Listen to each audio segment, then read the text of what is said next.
Hello गाइजहरू, यतिखेर हामी रोमानियाको यो ब्राज भन्ने सिटीमा छौँ है। हेर्नु, सहर त यति राम्रो छ, यति सुन्दर छ, तर पनि के भन्ने काम चाहिँ हाम्रो यस्तो छ है।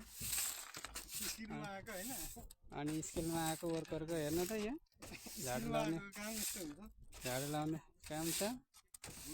अनि हाम्रो रोल्पाली भाइ छ नि, हाम्रो यता फेरि कुस्माको पर्वतको भाइ। के हो तिम्रो त अनि ड्राइभरमा आएको होइन? अनि हाम्रो यहाँ रोल्पाली भाइ चाहिँ सप्लाइसमा आएको।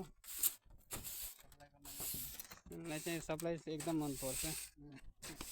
अनि के छ त हाम्रो भाइ केही भन्नु छ? अब 8-10 लाख तिरेर हामी चाहिँ स्किलमा, त्यो पनि आएको स्किलमा अहिले यहाँ झाडु लाउँदैछु। म के भन्न चाहन्छु भने अब आउने रोमानिया आउने नआउँदा हुन्छ। अब त हाम्रो दाजुभाइलाई के भन्न चाहनुहुन्छ?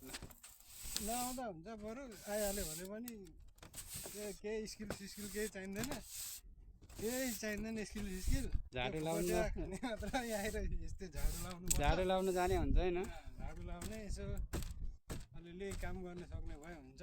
स्किल चाहिँदैन, त्यो केही सर्टिफिकेट त्यस्तो निकाल्नु लाग्यो भने त्यसलाई क्यान्सिल हानिदिने, यहाँ आएर अर्को काममा भनेर अर्को काममा हालिदिन्छ होइन। यो त सबैलाई थाहा भएको कुरो हो, तर अब रोमानिया अब नआउँदा हुन्छ। युरोप नभन्नु, यो युरोप भन्दा त बरु मलेसिया, दुबई, साउदी, खाडीतिरै ठिक छ होइन साथी? त्यत्रो पैसा लगाएर महिनाको 1.5 लाख हुन्छ भनेर बोलाएको होइन? 1.5 लाख हुन्छ भनेर यहाँ अहिले 50,000 पनि नहोला। हेर्नु साथी, यस्तो छ, के गर्नु, जिन्दगी गाह्रो छ। हेर्दा त सहर चिटिक्क छ नि, के हेर्नु, पैसा चाहिँ छैन, गाह्रो छ।